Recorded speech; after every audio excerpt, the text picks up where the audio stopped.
Welcome to A Taste of Theater, where everyone is a star. This is the place where playwrights from around the country will come to showcase one scene of their play. Today's star is shining bright on Anthony Tungstall of Minneapolis, Minnesota. We'll see a clip of his play, I'm a Deadbeat Who?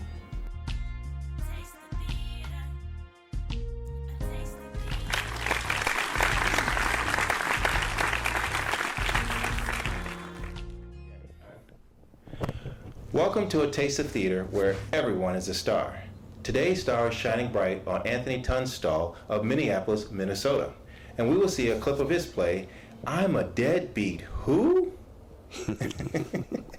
Anthony, introduce yourself. Well, my name is Anthony Tungstall. I'm from Minneapolis, Minnesota. I grew up in Chicago, and I had this notion that I'm a director slash filmmaker, so I decided to create a play with my friend Jerome Gilkey. I had the concept. He helped me write it. He said, that's a great concept. He wrote it in play form, took my idea, turned it into a play, and I was like, oh, now I gotta be a real director and make it happen. So I did it. Wow. And what inspired this story? I do a lot of parenting classes and a lot of parenting groups. So out of the groups that I've done, and I'm a father myself, and let me back up. I'm about father advocacy and fathers getting a chance to be with their kids the best way they know how. And that's not always portrayed, and that's not always, fathers don't always have that access to do that. So part of what I did is that I teach parenting classes, I'm a father advocate, and what I learned throughout the classes and the groups that I taught is that when we're talking in those groups, those emotions and those feelings come out, and even though they're confidential and you're supposed to take anything away from that and use it, the stories that I've heard out of those groups make you go, wow. So it's a piece of that, it's a piece of advocacy, it's a piece of, the social justice system for fathers. It's just a piece of everything that made me think, let's make this play. And besides, I keep hearing, mothers always talking, you a deadbeat daddy, you a deadbeat daddy. I'm like, I'm a deadbeat who? Like, you can't be talking about me, because I pay child support, I try to see my kid, I try to do the right thing, and I'm the deadbeat? Okay, oh, wow. So that's how we got to it. Wow.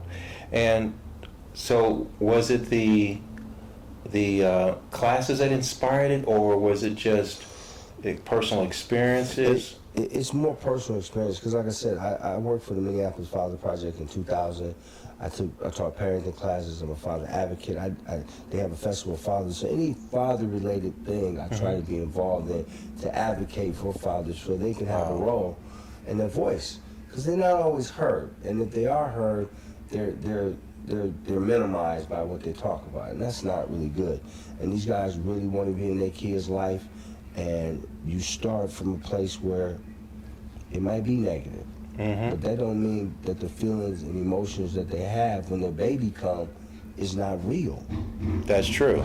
So, you get that, and it's like, wow, all of a sudden this guy that didn't have a job, didn't have anything, didn't want anything, didn't want to be responsible, and all of a sudden he's looking at his kid and he wants to buy the kid gym shoes. He wants to buy the kid stuff. He wants his kid to be better in his mind than his life was. So those are a lot of dynamics going on, and sometimes I think women don't see the process it takes for men to make that journey to be the best father they can be. I'm a father, I didn't know all this stuff, I'm learning how to be this way. Let me learn how to do this and be my own person and my own father, and I can take some suggestions and things from you and be a better father. Wow. And tell me, why is this story important to you? Because, believe it or not, some of the stuff in this play was me. It was me. I have a kid, and he was born, and the mother and the grandmother kind of like did everything they could at the time to discourage me to be in my kid's life. And if I would have did what people, society say black men are supposed to do, like give up and walk away from their kid, I wouldn't be having this conversation with you. I'd be doing something else. So, I just want to let people know that nobody has the right to take your fatherhood right away. Nobody has that right. Not your mama, not your grandma. Nobody should tell you you can't see your kid. It's your kid. You help produce something together with a woman that manifested into a child. That's your right to put that in there. And if you can't do that, then, you know, if you're taking the lead on everything, then how am I supposed to give any input if you're always leading? So I tell men, just like women, stand up for yourself. Don't just let her run over you. No, I want to know. You don't know what's going on in school. I don't even care. I don't know. I'm here. I don't know. I'm here. And then you'll learn that, hey, Mr. Tungstall, your kid is doing good in school. Hey, when you see your son, you say, man, I appreciate you doing good in school. You'll have that. Then there's respect, and then you'll start to see what it means to be a father. And it's a badge of honor. It's a great responsibility. It ain't just all mothers, and I get kind of funny about that, you know what I'm saying? Because it's in movies, it's in television, it's just making us dumb. And I'm talking about black males, white males, I'm talking about fathers in general. It's like an onslaught in Hollywood saying fathers are just dumb people. Yeah. Just goofy, just don't know nothing. Really? No, I don't buy that. So I just made this play to help urban fathers understand. We do hear your story. I do want to show what it's like for you guys to go through things, and I want women to turn around and go, oh, we might act like that. Not all of us, but we might act like that. And yeah, there's some characteristics that I've seen myself do, but that doesn't help a child and a mother co-parent the child together. That doesn't help that. So if you can learn how to do that, this play gives a father a voice.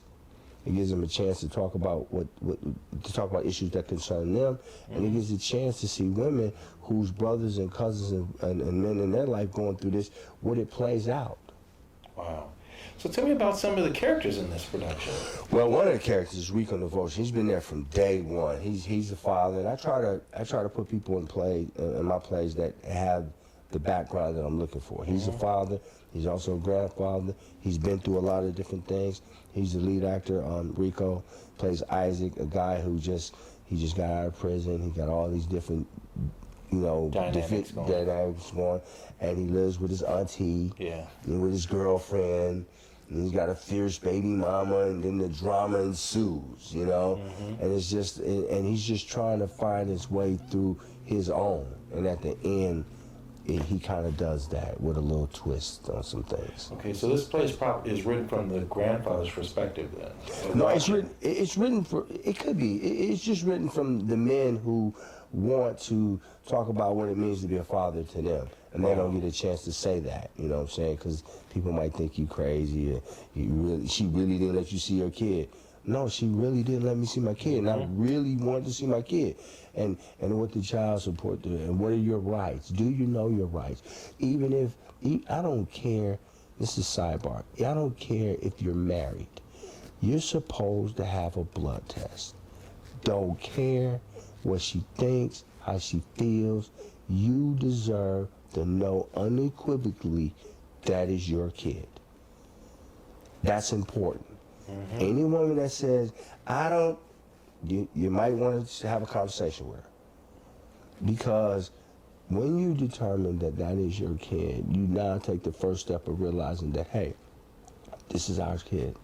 You no longer get to make all the decisions about this, because now this is my child. Now I might have, because I'm not married to you, and a lot of us are not married to our baby mothers, it's a different path, and that's what father advocacy is now, making all men inclusive in the process of fatherhood. That's very true.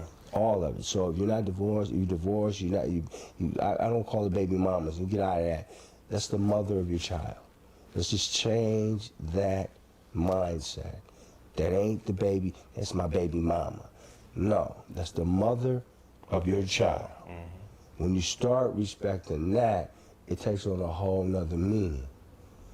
And then you start to realize that this is something you can do. You can resurrect yourself through your children. I firmly believe that. Wow. That's very impressive. And tell me some of the other characters that are in this play and how they interact. Well, we got Rico Devotion. We have a young lady that I'm trying to cast right now, Lisa Moy or Golden Bee. They're gonna play the lead actor for the baby mama Felicia. She's pretty much a handful. She'll play the child's mother. Right, she's gonna play the child's mother, and she is a handful. And then we got Rico's counter brother, Javante. He plays Randy, and we got Gerard that's gonna play Uncle Eddie. So these are different uncles and aunties that's in their play that's gonna be in there. And I'm keeping some of the people that I had to play before, and I'm bringing some new people in. So Rico's one of the older people that was in the play, first people in the play. Not Monique, but Constance was in there. There's a couple other people. So I'm just trying to bring it all together. But I am using Javante and Rico and Constance as understudies in the play, the people that's been there before. Okay. So there's no new set of people that's coming. And when will this play happen? Well, this play is going to happen in Chicago in late November. Great. Or like late November, early December. We're trying to get the band. But the first play is going to happen in October 27th or 26th in Minneapolis. And we're going to film that. We're going to put that on DVD, and people will be able to, download it and see it. And if they like it, they could buy it. But they're going to have to, because they're going to have to download it. And it's going to be affordable. And I just want the message to be, out there that, these fathers go through a lot. And the Minneapolis Father Project and all these other fathering programs to get fathers involved with their kids to change the way these cities are in America is only going to happen if you give them the chance to nurture themselves. Very true. And how do people contact you if they wanted to possibly learn more about I'm a Deadbeat Who? Yeah, they can contact me at my Facebook page. All you have to do is put in Anthony Tungstall in Minneapolis. I'm the only one in the state of Minnesota named Anthony Tungstall, Minneapolis. So I'll pop up. And if you want to call me on my cell phone, 612-876-7598. And then, that's it. My Gmail is 4, my last name Tungstall, TUNSTALL @gmail.com. So if you want to, I'm a real person. You can get a hold of me and say, hey, what this about? I'll talk to you. All right, and I always say this to every playwright. They have a ministry. And what do you think your ministry is? You know what? I think of God. I'm a religious person. I believe in God. I believe Jesus is the best thing that ever happened to me and in my life. And without him, I couldn't do some of the stuff that I'm doing. I just got to be frank. I like Muhammad. I like Buddha. But I like all of them. But Jesus is the one that I'm working with, and I'm okay with that. I think my ministry is just to give fathers a soapbox to tell their story. Just to be recognized, like Paul or like, Jesus said, y'all gonna do greater things to me. Well, Jesus didn't have Facebook. He didn't have the internet. Had he had the internet, could you imagine Jesus teaching and showing people stuff on the internet, how people would be like, whoa, what's going on? So all I am here to do is to tell fathers that you are made in the image and likeness of God. So that means you are just like a father, like God. So you have a chance and ability to change your kid and every kid that you create and be around life, and emulate that and model and teach that like God does, like a father does. That's all I'm here to do. Wow. And some of the responses you've gotten from the play have been awesome. Can you think of one where someone walked away with something that you didn't quite think of, but then it took the play to a different dynamic? When we did a Q&A, we did a Q&A at Normandale Community College, and some of the ladies was asking, why you portraying her as the villain? And I'm like, I almost got offended. But it made me realize that that's something related. You know what I'm saying? People don't like to feel like they're being people don't like to see themselves being demonized or being portrayed as a certain way. So it became real to me when that lady said that, because I said, the same way you feel about that, about Felicia being that way, that's how some men feel about what they do when they become fathers. They be vilified. They be looked at that they ain't nothing. They can't do anything. That's the same thing we feel. So if you're mad at because she's looking like the worst person ever, then what it feels like for a father when he says, hey, I want to see my son. I ain't got no money. I ain't got nothing. But can I see my son? And it seems like, I don't want to say all women, because some women really want the father to see their kid. That's true. And the father don't want to see the kid. So let's get that clear. So not all. But the majority of what I've come across is them trying to get themselves together to see their kid to be this great dad. Well, you're already a great dad. You just got to harness that, and then you'll be who you are already.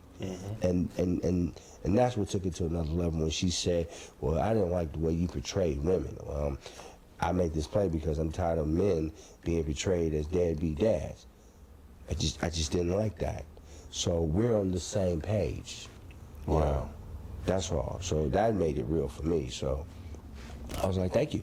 You know? All right, and also, there's going to be a lot of people watching this around the country, and they're going to say, I want to be a playwright just like Anthony.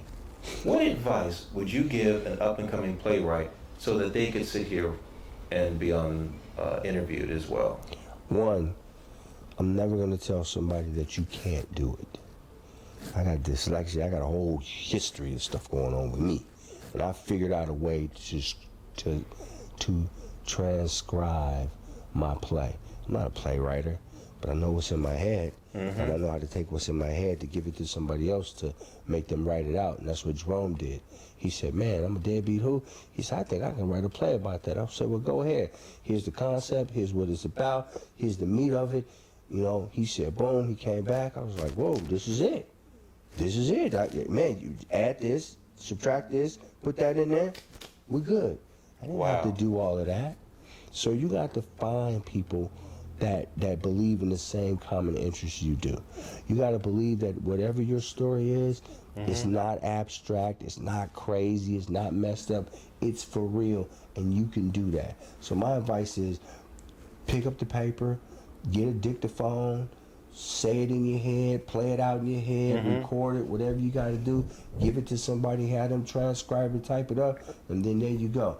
And two, when you get actors, don't be trying to be the super director. I made a mistake. That you're not their friend, but you're supposed to build a rapport with them, and they trust what you're saying.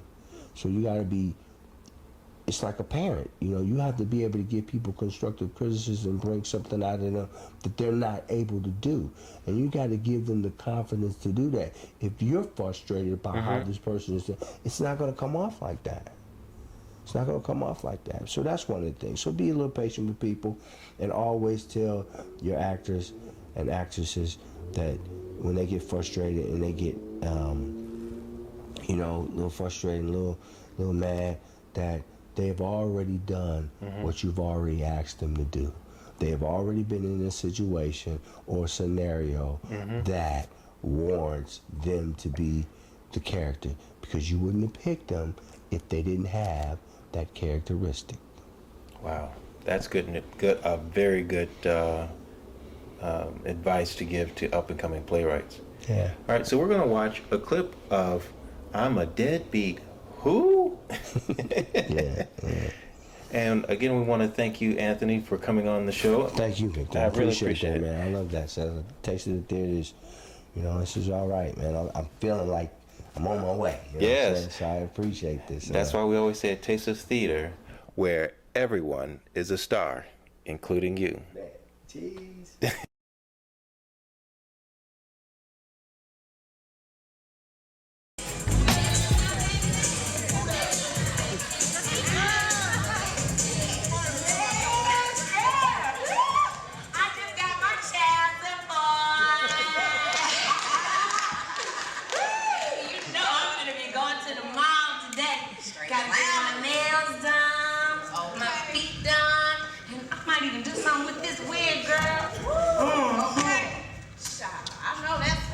We gotta be looking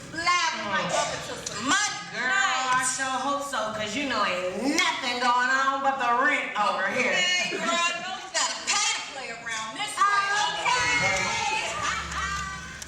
Okay. Listen, there's rules you have to follow first. You should have called me first, Isaac. I know. I want to see you go to jail. I know. I just had to do something, man. I couldn't have him there while she was there tricking.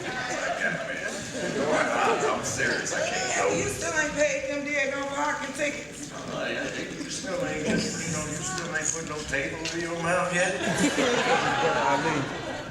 Just learning about this dope new play on fatherhood called I'm a Deadbeat Who. Make sure you check it out right here in the Twin Cities. Peace.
Yes, I see. I don't know that's the way. I suppose that's where all your questions about art and beauty come from. Some. Did you think the painting was beautiful? I did at times. Oh, was it a portrait of William? Not exactly. I painted the noose. Oh my God. I didn't mean to upset you with all this. It's hard to explain now why I thought it would help you to know. I guess I wished you'd been there with me. Well, you painted it? Yes, seen what I went through. I guess it's impossible to convey now. I'm sure you felt a great number of things. I don't even know how it started. I'm not even sure I knew at the time. But once I'd started, it quite took me over. Oh, yeah? Yeah. Oh, I don't know about no level. Mr. Williams, we'll be all right. If I had a quarter every time I heard a struggling business coming in, I'd be a rich man, I tell you. So what do you expect me to do? What do you think I'm going to do, Mr. Williams? You want me to just throw in the towel? Well, I tell you, the devil is a liar. He may be, but I'm telling you the truth this time. Now, look, I'm not closing my business, Mr. You Williams. know, I ride and die with you all day, every day. Your people, my people. You know, where you stay, I stay. You know how they know. Now that sounds good. So where I go, you go. That's right. My people go, be your.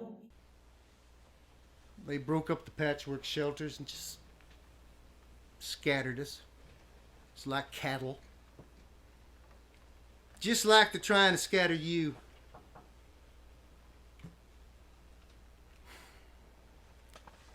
I know. I've hoped so many hopes, dreamed so many dreams, and seen them swept aside by weather, burned away by fire, scared away by goons and thugs. I used to wonder if it wouldn't be better just to haul off and quit hoping. Just protect my own mind and heart by drawing it up into a hard knot, not having any more hopes. Oh my God. Tiffany? Tiffany! Baby, What's why going are you on? crying like this? Miss Ruth, I saw everything. I saw they get shot. What? Tommy got shot. I saw. Baby, you saw I it? know who did it, Miss Ruth. Tiffany, listen to me. Tiffany, they think that my husband did it, baby. We gotta go down to the policeman. We gotta go downtown, Your baby. husband didn't do it. No, we know that. I know that, baby. That's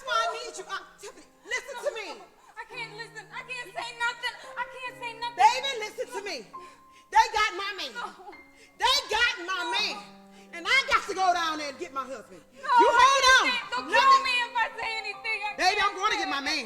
You can say that all you want to. I'm going to get my purse. Hold on. Hold on. You know, I've been dating around. You know, I've been going on a lot of dates. Now, I got about 4 in rotation right now. I'm sorry, can I get you ladies any favor? I'll have a Tanqueray and tonic on the rocks. I'll have an orange juice. Gin and juice on rocks, please. Tonight, I think I'll have a white Zinfandel. I'll just have water. Make that a holy water. Whatever. Okay. Miss Leah. Who?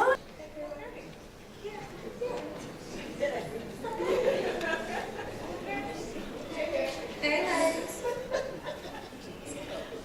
So, I called you guys here today to let you know that Stanley and I are getting divorced. What? You cheated? Well, Stanley, actually it was me. What? So we know who the real hoe is, Stanley is now!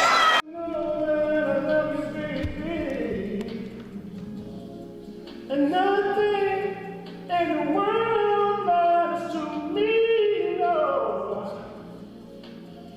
Take my hand and come with me to a place called love was not.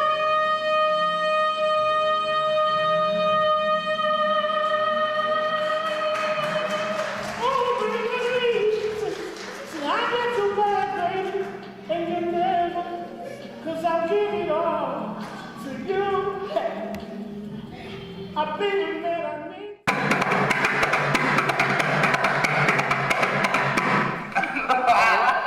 And thank you for making mama a good cook. Amen. Gotta keep passing bread. Sure thing. Yeah, hold him down. Look who came to visit us. Hey! Oh, good to see you. Good to see you too, person. And I'm sure you've discovered that. Same thing. Same thing. First thing people want to know is who's in it. Yes. That's the first question they ask. Not what is it about, who's in it. You know? And so that within itself